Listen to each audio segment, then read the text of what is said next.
Hey guys, welcome back to yet another episode of Top Billers Toolkit, where me and my twin brother interview top billers from all around the globe to unlock the secrets to their success. Today's guest is Mica Bell. Mica is a 350k biller, but when she started recruitment, she didn't bill a single thing for 6 months. She said she cried every single day and she was worried that she was going to get fired. And then one phone call to the right person completely changed everything. She billed 75k that quarter and then found her niche and flourished in recruitment. On today's episode, we're going to be talking about how every recruiter is just one call away from their life completely changing. We're going to be talking about Mica's go-to BD strategies. And finally, we're going to be talking about how Mica found a niche that she absolutely loved and why it made such a big difference to her career. As usual, grab a cuppa or glass of wine, depending on when you're listening to this, and let's get into it, shall we?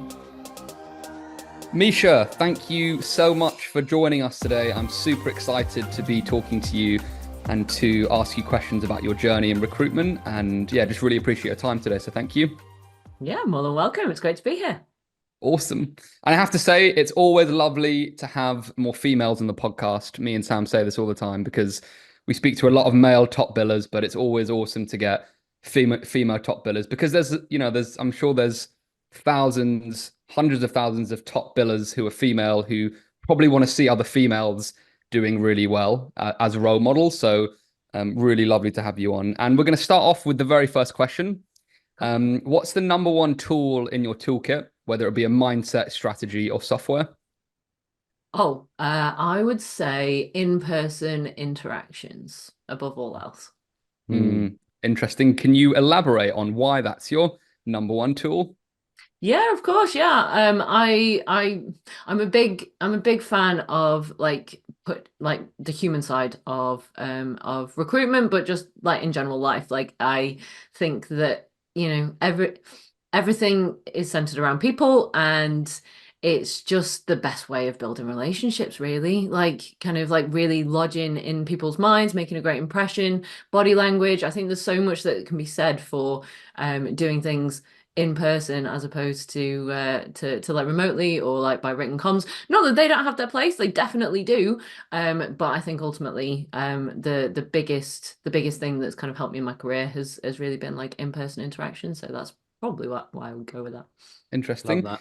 I feel like, I don't know, I might be wrong here, but I feel like for a lot of recruiters in the 21st century, they're probably shy away from in-person meetups, events. I feel like it's especially since COVID as well, it's become more and more rare to have like in-person meetups. Definitely. And what I found really interesting when we spoke on the pre-call is that you said one of your superpowers, or one of the things that you said made a massive difference to your career, was going to regular meetups, Yeah. and meeting kind of industry leaders and people in your sector. Yeah. That's probably one of the last things I'm guessing recruiters would go to. They'll probably try like email, cold calling, LinkedIn, but you went to meetups. Why did you choose meetups in the first place, do you think? Like, what was that moment you're like, you know what? I'm going to try this. Well, that's a good question. I mean, being an introvert, quite naturally, it probably isn't what you would think that I would plumb for in my career, but it was probably the best thing that I could have done. So, like, I really wanted to push myself out of my comfort zone, and I wanted access to the people that I actually wanted to talk to, like the hiring managers, the tech community, and I really wanted to learn about my industry. So I basically, yeah, wanted to forge my own path in recruitment. I mean, like from the time that I started like being pre-pandemic and stuff like that, like, and also like pre quite a lot of things.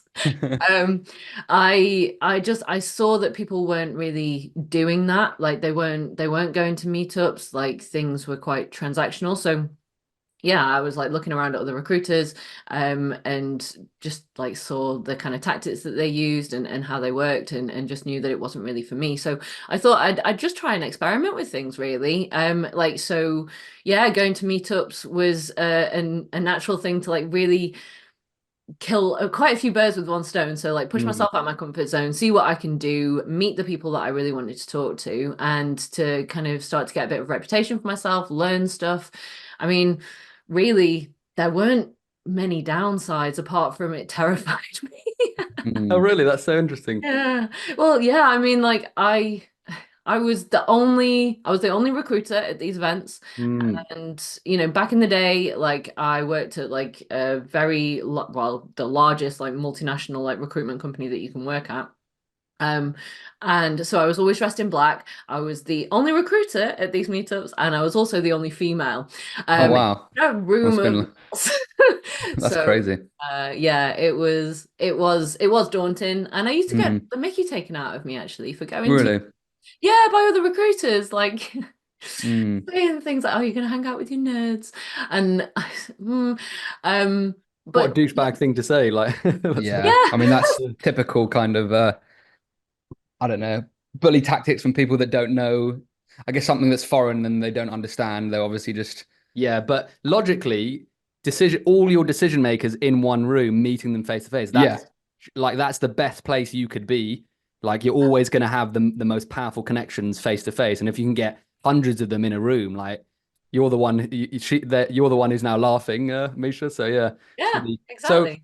what I'd love to know is because there's probably quite a few. I'm a bit of an introvert as well, and you said you're an introvert, but you Yeah, still manage to go to these meetups, be uncomfortable but still make them work. Were there any lessons or tips you can give for fellow introverts going to these events to maximize them? Because I'm really crap at networking events. I typically just stand around and wait for someone to speak to me. And then I'll just get bored and leave. Do you see what I mean? I yeah. really don't like networking events. I'm sure a lot of people, but how did you manage to maximize in them and obviously get a return on investment, so to speak? That's a really good question. Fair play. So there were a few ways. So especially at the beginning, I would always take a notepad with me. Mm, There's always like a technical talk, like the general format for like meetups, technical meetups anyway, is largely the same.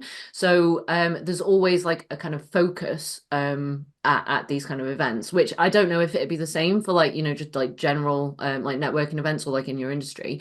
But yeah, so there was always a technical talk, and so I would take a notepad and I would jot down anything that I didn't know about or things that I thought were quite interesting, because it would usually be about like the kind of cutting edge tech stuff that I really wanted to know about.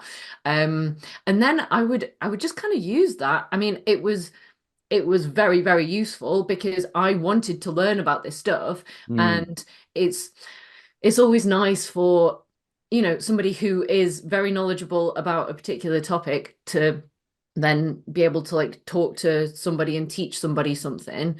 It gives them a feel good factor, it gets me to mm, learn something, and I would kind of use that as like the focus of the conversation. So I would go up to developers who like really knew their stuff, and just ask them like, what is this? What mm, does this mean? How does it work? Like, have you used it? Like, how do you feel about it? Like, what are your opinions on it? Why do you like it? And yeah, like, and then just kind of like sparked from there, like, okay, so which company do you work at? Do you actually get to use this in your current role? If not, like, where else uses it? Like, and just yeah, just kind of like using the tech as like the kind of anchoring point, and then kind mm. of branching out to like understand like the market, where his peer sorry, I shouldn't have really where their peers are, and Yeah. like what they care about, really. Mm. Love that. Cool. And I'm guessing, I mean, I might be jumping ahead here, Misha, but I'm guessing because you went into these conversations not pretending to know everything about the industry, but being open and saying, "Hey, I actually don't know this. Can you explain it to me?" I'm guessing you built relationships and actually won business just from being that person that was like, "Hey, I Literally, don't know about this. Can you just tell me a bit about it?" And then you built rapport, like you said, they got the feel good factor. You get to know them, and then you yeah. eventually probably end up working with each other. Did that happen at all when in those moments? Definitely. Yeah. Mm, I've actually yeah, I ended up kind of creating a few different ways of like, turning it into winning business. And it was really quite organic, to be honest. I hadn't really planned for it. But yeah, no, that definitely did happen. So like I would talk to developers and then the hiring managers, and like, yeah, so the developers would tell me about the tech. Hiring managers would, then kind of tell me about, the kind of tech that they use, the kind of tech that they want to introduce, the kind of people that they would want in their teams and stuff like that. But then one of the best ways that I won business was through candidate-led BD. So I would not only get to get the market information and the company information, tech information and stuff from them, but then I would also have them be my advocate. So, I've formed a relationship with them. They know, they trust me. They can see that I've got integrity and that like I'm doing things for the right reasons. And then I would ask them to advocate for me to like their CTO, their, Love that. to their managers and stuff like that. And it happened a lot. Wow. So yeah, I would get quite a lot of like inbound inquiries and messages from like really quite senior stakeholders kind of saying, I've heard about you. I'd really like to work with you. Like, can we get a meeting set up? So yeah, it was I really, love really that. That's That's positive. so amazing. cool. I What love that. I know Sam's going to jump on the question, so I'm going to beat him to it. Go ahead, Um, Ben. I find that fascinating, and I think it takes a lot of skill. I mean, you Mm. said that in a very relaxed, kind of blasé way, but it takes a lot of skill to, I think, get anyone to pioneer you and refer you into a company, especially at a high level. So, have you got any kind of tips on how you went about doing that? How did you get? So, let's assume this person's a stranger, this is a candidate, and you've managed to convert them to a point where they're like, you know what? Misha, I respect you so much, and I think you're so good at what you do that I'm going to speak to my superiors and say, hey, you should work with this person. Mhm. What, and I'm sure there's kind of gaps that you won't be able to explain, but have you got any things any tangibles, anything that you can explain as how you managed to do that? That is a good question. I I I just try and have a nice time when I'm talking to people. I know it sounds so I super had a feeling you were going simple, to say that, Misha. but I just I all I will always, no matter what, no matter how crappy I'm feeling, no matter like what's going on in my life, whenever I call a candidate, whenever I'm at a meetup or like a conference or like interacting with people, I will try my absolute best to put a smile on my face and to Mm, have bounce in my voice. Like mm, I want to make people feel relaxed and at ease and to associate me with like feeling nice and feeling good. Um, mm, because I just think that that's really important because like the last thing that most people don't like talking to recruiters, especially not in tech. mm, It's it's quite a well-known like meme like that. Yeah, mm, people, devs and recruiters, they're two very like diametrically opposed kind of people, mm, personality types, and so I will always, yeah, just I guess be a bit vulnerable as well. So like if there is some like, stuff going on that in my life that I'm not able to kind of get past, sometimes I will actually just say, if somebody asks me how I'm doing, I will say, actually, this is happening. It's not great. How are you? mm, And yeah, just kind of like build that rapport and yeah, just be a real human to people. Like, I mean, the last thing that people want is to feel like you're reading off a script, that you are not like really in it for them. You don't mm, really care about what they say, and just as long as they say some key words, then you're happy. Like, why would anyone enjoy that? Like I've always thought like if I were on the receiving end of one of my calls, how would I feel afterwards? Like, would I have enjoyed it? What would I have thought? Would I have wanted to talk to that person again? Because mm, mate, like if you're in it for the long term, you want people to want to talk to you Mm. Yeah. ultimately. I Yeah. Sorry, that was quite No, I quite a No, it's love it. rambling interesting. answer. And just to follow up, Sam, sorry, one more question on my end, before I hand you over the baton. What did you actively say, hey, can you speak to, was it just an all completely organic process where they went on their own accord, or did you at the end of the conversation, were you like, hey, John, would you mind just recommending me if you ever have ever have a time to your senior, to your CTO or whatever? Was it like an active process there, or was it completely organic? Yeah, actually, that's really good. So majority of the time, I would say probably about 80 to 90% of the time, I would ask for the referral because like Interesting. Okay. only really because in in my industry, like because people are quite introverted and like don't necessarily know like how recruitment works, like what the kind of like processes are, everything like how it works behind the scenes really. Mm, Um, they they quite often wouldn't put two and two together to think, oh, I know what would help Misha. Um, Yeah. I'm going to tell my manager about it. Like, Mm, so it, naturally, it makes a lot more sense to kind of just ask for what you want, really. And I think some people might be a bit scared of that, but like the worst thing they can say is no. Um, mm, anyway, but then actually a few times it's happened where they have kind of put two and two together. And I've had messages from people at, that I've had conversations with like months prior mm, who have messaged me to say, I remembered talking to you a few months ago.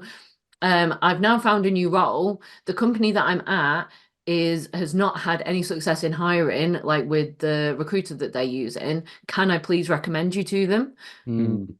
Yes, yes, you can, mate. How did you ask for that? Sorry I keep on, we like details and Yeah, no, it's all right. I'm sure I'm people happy for listening to it. this would like details or as much as we can anyway. Yeah, yeah, sure. When you asked for the referral, how did you ask for it? What was it just like, was it quite relaxed or was it like a script that you had that you asked in the same way every time? And was it at the end of the call or the beginning? Like, can you just give me a little bit more information on that bit? So, yeah, definitely. So it depends on the means with which I was doing it. But like if it was on a candidate call, for example, I would obviously talk to the candidate about themselves. Like I want to know about them. I want them to feel like they are the only person in the world and that, it's all about them.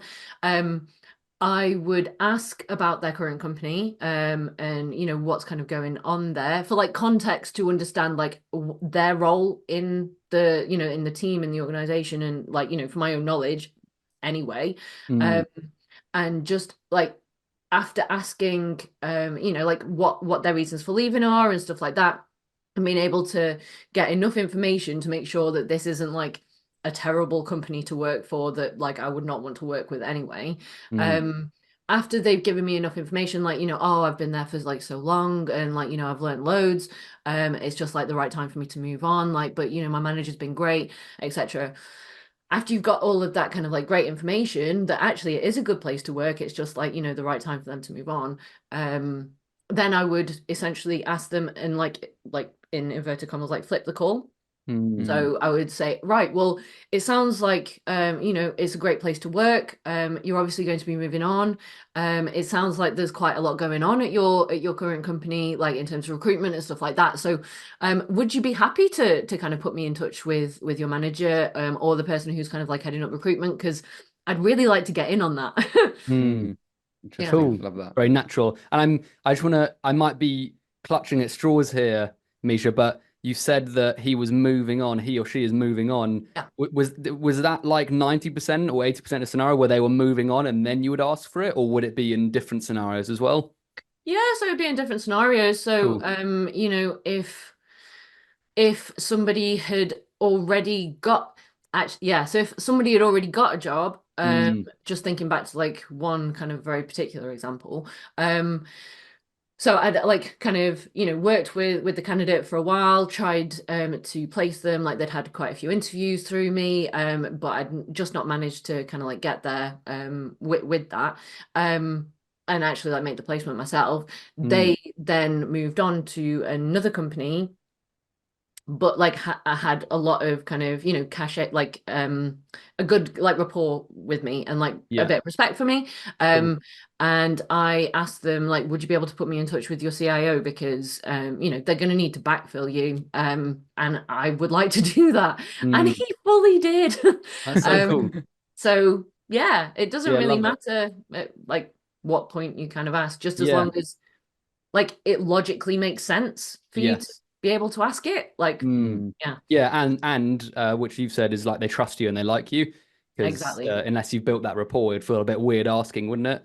Yeah, You definitely. have And done the also groundwork. like, oh, sorry. No, no, sorry. Go ahead, Misha. I was gonna say like nobody would feel comfortable in like recommending somebody that they wouldn't like work with themselves, if you know what I mean. Yes, Mm. 100%. And you'd laid that ground. Sorry, Ben. Go ahead. No, sorry, it's obviously working, so I'm not kind of debating that. But what I'm thinking of is if I'm a candidate about to move and I don't want my hiring managers to know, or my superior team to know, how do you kind of get past that bit? Because it's like, hey, I'm thinking of moving. I probably haven't told my team. and Misha's just asked for a referral. Does that come into their head at any point, or That's a like fair what's your point. feeling? Yeah, that's definitely a fair point. Like, so there are a couple of different ways of going about that. So one would be to wait until they've handed their notice in, Cool. until Okay. the vacancy is actually live. Yeah. Or you can ask for a referral to like TA, Mm, or somebody outside of their like immediate sphere, not mention them necessarily, but use the information to then kind of say, well, if you're recruiting in other areas, would you be able to put me in touch with the TA team? I can talk about the wider recruitment that they're doing, and then reference that, like, I could say that I approached you, Yeah, that's a good point. Yeah. about a particular Context is role. they You don't weren't need to know that. interested. Yeah, yeah. Yeah. Cool. That cool. that definitely fills the gap. So thank you. Yeah, Yeah. love that. Sorry. Love that, Misha. Cool. So I think one part that we wanted to understand more of, because there are more and more recruiters using LinkedIn to their advantage. Probably not enough, but you are definitely one of them, Misha. And I've got here that you started recruitment in 2012 when LinkedIn was Yeah. just emerging, and you said you were one of the first people in your business to use LinkedIn. Yeah. So what me and Ben would love to know is, how did you leverage LinkedIn back then, and maybe how do you leverage it now? How has it evolved over your career? Yeah, sure. Yeah, so I yeah, I was one of the pioneers of LinkedIn. So I basically used it to get access to people that I wouldn't otherwise have been able to like contact freely and easily, like hiring managers and candidates. So like back in the day, I mean, everyone worked in the office full time, so Mm. like you would have to call through a switchboard and get past the gatekeeper. And I'm sure that you've probably all heard of the horror stories of people pretending to be various people related to the hiring manager to be able to get in front of them, which hardly ever worked. So that didn't look like a fun time to me. I didn't really want to do it. Yeah, so I basically really hated doing traditional cold calls myself. Mm. Like, again, being an introvert. So like LinkedIn was a lifesaver for me. I mean, I didn't really want to be like a smarmy kind of salesperson, and but then in the team that I was working in, I mean, like, we have KPIs, and so like my not wanting to do cold calls was becoming quite a problem. So Interesting. I was like, well, I need to diversify. Then if I'm not going to do cold calls, I have to do something to be able to win business, because otherwise I'm going to get fired. So yeah, I would, yeah, kind of go on there. I would send so many messages. Oh my God, like to like hiring managers directly and to developers, just to kind of see if they were maybe in the market for a new role. Um, but I would basically use LinkedIn to kind of bypass the gatekeeper and the switchboard, Mm. because so I like as soon like so LinkedIn was a bit different back in the day. So like it used to give you all of the kind of contact details of that person as soon as you connected with them. Like Mm. there wasn't like, so in the privacy settings now, like you can choose to like literally not display any of your contact details and stuff. Wow. But back then you would get like a phone number and an email. Whoa, that's Um crazy. That must have been yeah. like 20 times more valuable back then just to get instant details. That's so crazy. Yeah. Yeah. I know, right? I'm not having to call up, like, pretending to be like an ER nurse or something like that because the hiring manager's gone into anaphylaxis. I like, this was sound. Yeah. And so yeah, so I just kind of like used that to like, yeah, to kind of start relationships, and then be like, yeah, have like more kind of direct interaction with them, and then Mm. I would be able to like use the phone number, the emails, to be able to then kind of like carry on the relationship and stuff like that. But like, Love that. so yeah, it's changed a lot now. It's, yeah, it doesn't automatically give you the contact details and stuff, but they've also got like a load of different features and stuff that they offer on LinkedIn. So like LinkedIn Recruiter, great for knowing who's open to work. LinkedIn Insights is great for like market mapping and like understanding the market and stuff like that. So like real, like good data, Mm. because there are so many users. So I've just kind of adapted. I don't send out as many messages as I used to have to when I was establishing myself. But I'm a lot more kind of targeted, and yeah, and I think that LinkedIn is a lot more of a mainstay now because, Mm. I mean, people, the pandemic, like people aren't working like from the office like full time. You a lot of places actually don't have a main line to call anymore. So Yeah. yeah, things have Yeah. changed and you just got to adapt. Yeah, 100%. I'm wondering, because it has evolved so much. I mean, I wasn't on it. I think when I was in recruitment in, when was I? 2015, I think it was, or 2014. And I remember them asking all the consultants, do you want to use this LinkedIn account? And everyone was just like, nah, I don't want to use LinkedIn. Yeah. And but just thinking about the power sitting there, and people just didn't know how to use it or didn't really know what it was. Yeah. Just so interesting. But I'm digressing. What I was going to ask, Misha, is how do you think LinkedIn, how have you used LinkedIn currently in your process? Where do you think the most power comes from LinkedIn in your current process? Is it being able to send in-mails?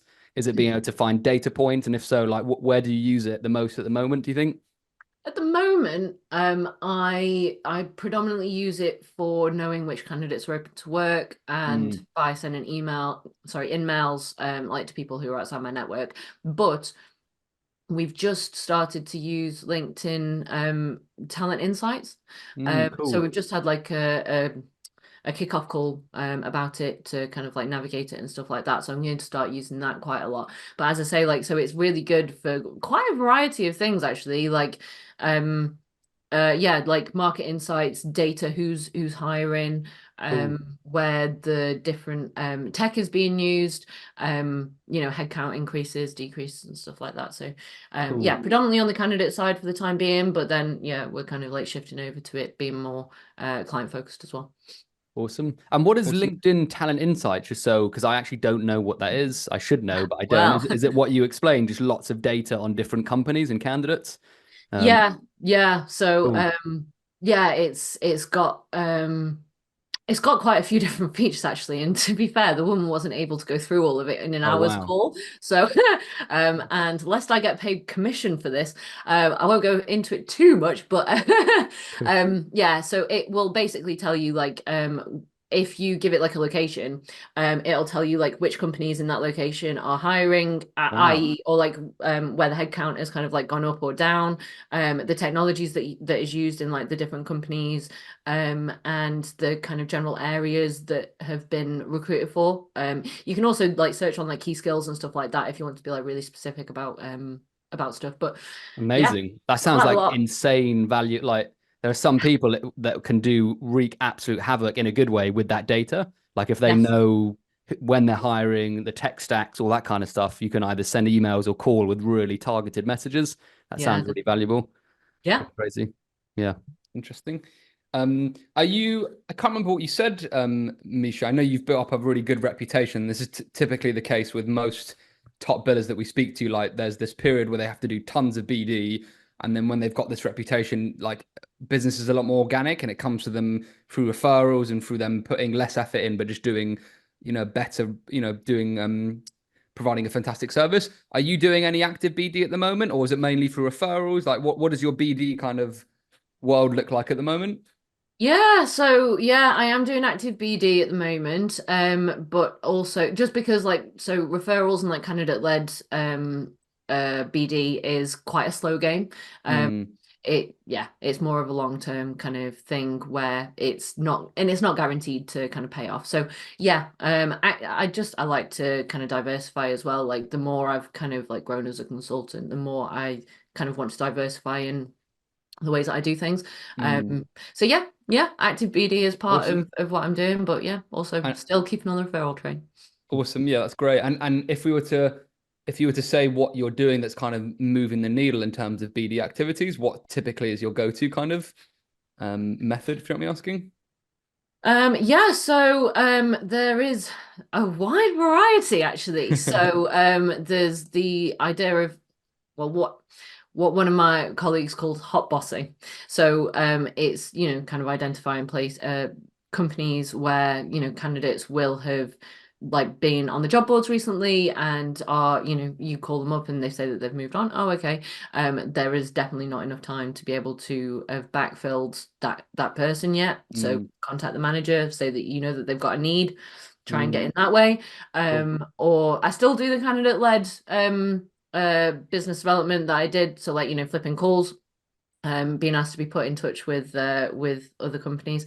But then also like, so there's client to client referrals as well. I've had that before.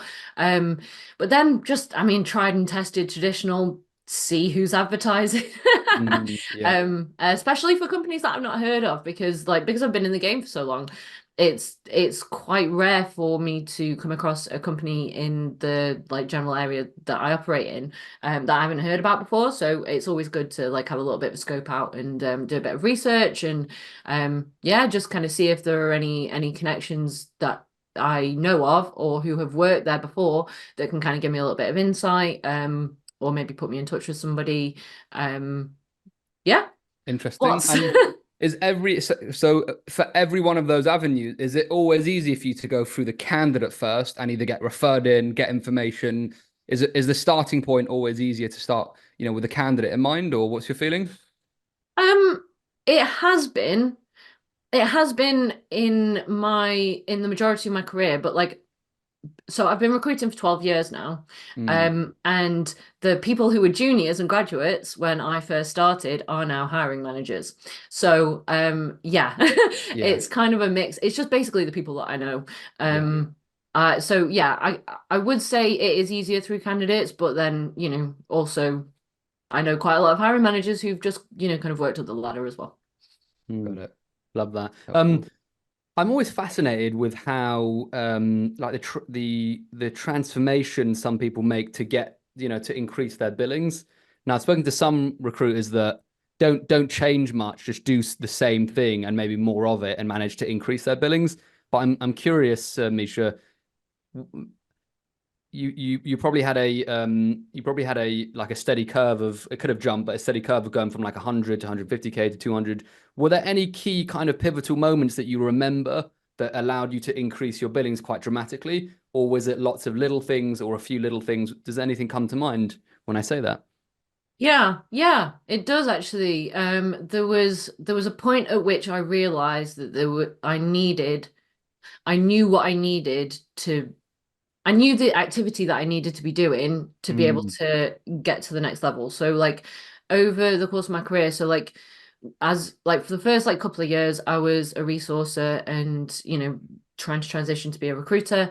But then as I got more and more clients on board, and because I was really kind of doubling down into my specialism, the clients that I was winning were in the local area. So I was working a patch, so it was East Midlands. And the roles that I was working on, so both in my own accounts, but then in the my colleagues' accounts as well. So because I was a true specialist, I would work on my specialism in other people's accounts as well. Oh, cool. And so I would have I knew that I needed X amount of roles on at a given time that had enough similarities between them to be able to push to the next level. And I was getting promoted like at least once or twice a year, like Wow. every year up until like becoming a director. Wow. Because I can't really go any higher. But yeah, so I knew that I needed roughly about 18 to 20 roles on at any given time that were all in my specialism, like around .NET, that were all like fairly similar. Cool. Because I knew that I had the network to be able to support that, and it was a candidate-led market to be able to kind of like push to the next target. It's Interesting. really So interesting. did you kind of sit down and like work out the financials? Were you like, okay, cool, if I get this many more accounts on, roughly they're going to be worth this amount. If I hit 15 to 20, I'll be making 350K. Is that kind of how you did it? Was it that structured? I would love to say yes, but no. Okay. I have never ever really been a very data-y kind of person. I'm not very clinical. I'm much more like intuitive, and it's so annoying because you can't quantify it, you can't replicate it. It's very difficult to replicate it, but I just knew. I I knew roughly the kind of deal value that Yeah. I was having. I knew how many good people were in my market, and I knew that if I just from experience really of like, kind of like building on each year, knowing that if I had like about 25 to 30 like conversations with good developers that I knew I could easily market and that would fit like 3 or 4 of my different roles, and they would get one. It just worked. It just No, I worked get you. out that We I get just it. knew. Yeah, yeah. You knew if you did more volume that you would be more successful in some form, whether it be monetarily, more client relationships. And Yeah. I'm curious, was it just a case of increasing, the network event? Because you said you needed more volume. And so was it going to more events? Was it sending more messages? Was it a mixture of everything? Do you remember what you did around that time? Yeah, so it was a real mix. So Cool. yeah, going to meetups, getting a bit cheekier, um, That's like interesting. learning to like actually ask the question, because like I've always been quite a reserved kind of person, like, before like getting into recruitment. And the more, the longer I've stayed in recruitment, the less shame I have. I Mm. don't care. I would much rather ask the question and be turned down than to not Mm. ask the question at all and to be upset for regretting not asking it. So, sorry, I No, forgot no, what the that's question so what was. I get from that, Mish, is that you did more volume, but you became a bit more bold in Yeah, and confident in just asking for the referrals and asking for what you wanted after yeah, getting to know them and delivering value, whatever it was. So that's yeah. really interesting. Yeah, it coincided with an increase in confidence as well, because like the more that Mm, I learned about the industry, about the tech, about the people, and the more placements that I made, like the more money I was earning, the more like, targets I was hitting, promotions I was getting, like it all just kind of yeah, just kind of like snowballed. came to yeah, like just came to a head, and like it just gave me more confidence to be able to ask for what I wanted, which Love very that. yeah. Yeah, wicked. Awesome. I remember I remember hearing a podcast of like a really successful top biller, and his strategies were so simple. One of the biggest things he said was he just asked for a referral on every single call. Like Yeah. he made it his mission.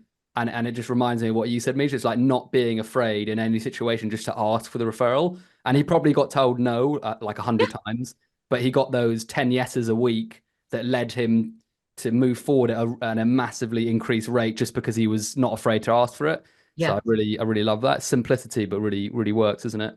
Yeah. I Yeah. find I find this really interesting. Sorry, I jumped in quite abruptly there because I need to catch Sam before he jumps in again. Um, I find this really interesting. When I spoke to you in the pre-call, I got this real feeling that you genuinely loved your niche and the area that you're working in, Misha.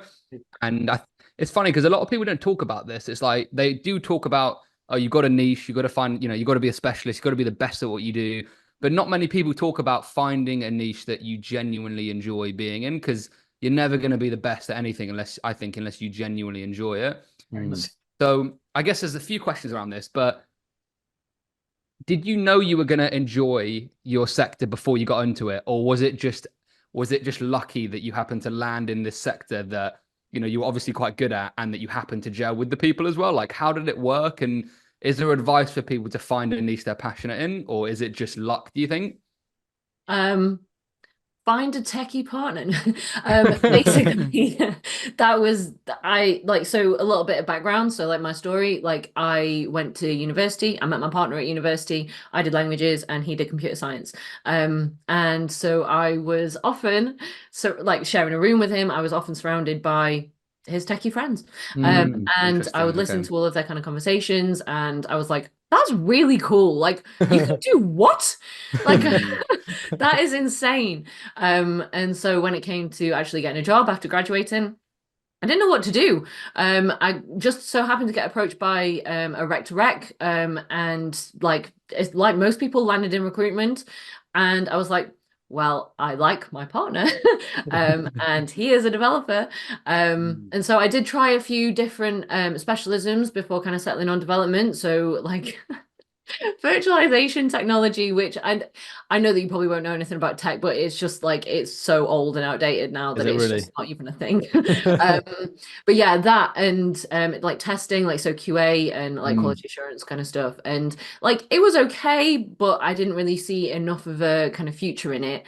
And then when I hit on development, and like specifically at the time, like .NET development, no one else, none of my other colleagues wanted to work on those roles. They Wow. did not like recruiting for them for various different reasons, but mainly because I didn't really like the devs. Oh, Like really? kind of, yeah, because like the people that I was surrounded by were all very extroverted, very loud, very like forthright, quite salesy, like just the opposite of me. And I was like, well, there's either I can see this as there being like something wrong with me or like different, or and like try and replicate, and be like them, or I can try and like double down and like lean into like what makes me different. Mm. I actually really get on with these people. Mm. Like I would much rather chase a developer that I know would be great for a role than have like 50 people apply for my role and call me every day telling me how great they are and that they're perfect. I hate that. I can't deal with salespeople, really. Like from a recruitment perspective, I just don't like it. So I just really kind of capitalized on that. Like, so I was like, well, if none of you want to work these roles, I really like it, so I'm gonna like crack on with this. And then people would start to like, be like, here you go, Mish, you can have this role. I don't want to work on it. I'll be like, yes. And they just kind of helped me really build up my interesting. specialism. Yeah, It's pretty interesting. I wonder because I feel like so many recruiters are just like given a desk and like, here, you're now a specialist in Yeah. this. Like, go, like, have fun. I wonder how many people actually like. It's just a fascinating topic for me, and it sounds like yours was a bit of luck in Yeah. terms of meeting your Yeah. boyfriend, but also just, I guess, acknowledging and being aware of what you do like from your environment and your experiences. Yeah. So maybe for recruiters thinking about this, it's like, what do you like? What what are you passionate about outside of work, and can you go into a sector that aligns with those passions? I don't Yeah. know. That's just my thinking around it. Instead of just like, oh yeah, you know what, I'll try finance for 3 years and see if I like it, or a year. It's just like, I don't know. That's just The other thing shot I in the got from it dark. is Misha was aligning herself with the types of people as well. Because you said you're naturally introverted, and devs sound like they're naturally introverted. If I was to go into recruitment, I would do gaming because I just love speaking to gamers. Like there's something about gamers that I just love. And not, I don't even game anymore. I just love the gaming culture. You used to Yeah. game quite a lot there, Sam. Yeah, I did. I Yeah. used to be absolutely obsessed with gaming, but not anymore. Ben. I've got a kid. No time. So it's not by choice. Yeah, it's not my choice. If I had time, I definitely would. That's fair. Yeah. Um, Yeah, definitely. It is. Yeah, it's really important because I mean, you're spending all day, every day talking to Yeah. these people. If you don't get on with them and you can't be doing with it, like, it's living hell. yes. Yeah. But Can I reckon imagine. it's not even like most people don't get on with them. I reckon people probably do, but they're not that it's kind of middle of the road, which is dangerous, which is, oh, I could do this, but I'm not Yeah. that passionate about it. Do you know what I mean? Yeah. It's kind of like, yeah, it's kind of like, oh, I can do it, but and then that's how Yeah. you're never going to be the best, I think. Or you're never gonna hit massive numbers if you're not really bought into what you're selling and what you're doing, I think. That's true. And also, I think that you should think that it's really cool. Like, honestly, like I think there's so little, like, sorry, so much to be said for like really like respecting the people that you're interacting with. Like on a kind of a professional level, but then also like from a human level. Like, I mean, I know how I mean, obviously, because I've seen my partner, kind of like spend all day at work, like come and tell me what he's kind of done and be like, that's amazing. And then spend all night like on his own, like, home lab or like, his own kind of like pursuits and stuff like that. Like, and I have so much respect for him and the people that like, that I place and that I interact with.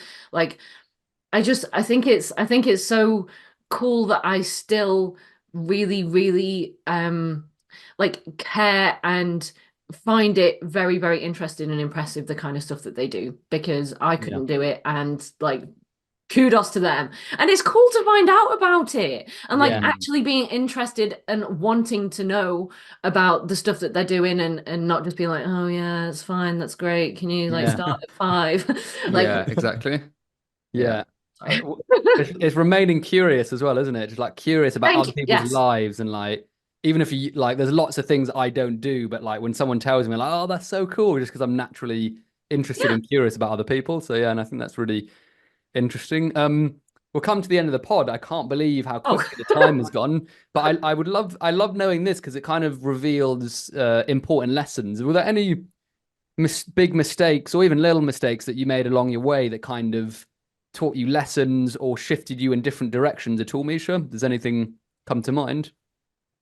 Different. That is a good question. I think that I would say I was tempted to kind of to see my job as like quite transactional, and like for the first like couple of years in my career where I was trying, so I spent a couple of years as a resourcer, and yeah, just kind of felt a little bit weird as opposed to like everyone else that was around me. I spent the first 6 months trying to transition between resourcer to recruiter Mm. without billing anything. And I Mm. cried every day. Oh, I was so worried that I was going to get fired, and that I was like that what I was doing wasn't going to pay off, and that maybe I should actually just be like everyone else. And I was very close to just kind of being that like kind of drone of like, right, well, I'm just going to call through this like call list of like 200 people, get told to F off all the time, and just see it as like, a kind of quick win job. But I'm so glad that I didn't, because I had one call where, where I cold called out because I had to, because I was yeah, not getting any business. I called a line manager out of the blue on a personal phone number that I got, and I think it was from LinkedIn, and he thought that I was one of his architects. really? And he answered the phone, and I was like, I'm not one of your architects. Do you have any recruitment going on, please? And he was like, actually, yeah, I'm hiring for like 10 people. And I was like, Oh, really? oh my God, thank you. Can you put me in touch with HR, please? He was like, yeah, and I billed 75K in a quarter. Oh, Oh my my God. Boom, Misha, boom. I love that, Misha. That's such a good story. Oh, it's so good. And then it was all kind of, was it, once you made the 75 quid, was that a massive confidence boost that you needed, I'm Yeah. guessing, Misha, to Oh, then? That's what I amazing. needed, because Yeah. I was just so demoralized at that Yeah. point. I was like, I just can't do this Well, anymore. it's the universe saying, "Here you go, Misha. Yeah. You stuck it out this long. Here's your gift." Yeah. And I and honestly that- believe that. Like, it's amazing that you stuck. It sounds like you were going through a lot of like to get to the point of crying. Like, you must have been in a lot of pain and just discomfort, and to stick it out that long is amazing. And kudos to you for not giving up. I think it's amazing. yeah. And you only need one call, don't you? That's the thing. You only need one Yeah. person, and that can complete. And that's the amazing thing about recruitment is one good client can make such a big difference. And it's just, I guess, it's waiting and having the resilience and perseverance to find that person. Yeah. Yeah. Yeah, absolutely I love agree. that. Great story. Were you going to say something, Sam? No, I think you already answered and said everything that I was going to say, Ben. So Good. that's all good. But no, Misha. Sorry, Sam. Did you have anything else you wanted to say? No, or- I was gonna end it off, but Ben, you go ahead. Yeah, I feel like we've been jumping in each other more so than It's usual like the today, worst, Misha. worst one this time. I think you've we're obviously usually- kind of got our energy today. I don't know what it I is. like it. So I like it. it's a good sign. Right. But thank you so much for coming on. I've really enjoyed this, and your energy is infectious. I can see how you build relationships just from being on a call with you, Misha, because it's just, you're really engaging, and I love to listen to someone who's really passionate about what they do. So thank you so much for coming on. I hope the audience found it as valuable as we did, and maybe there's a round 2 for the future. Thank you so Yes, much. well, watch this space. Thank you very much for having me. I've really enjoyed it. Thanks, guys. Thanks, Misha. Hey guys, thanks for tuning in to this episode. If you enjoyed it, please don't forget to subscribe on YouTube and Spotify. Tune in for another episode next week, and we look forward to seeing you again very soon. Peace and love.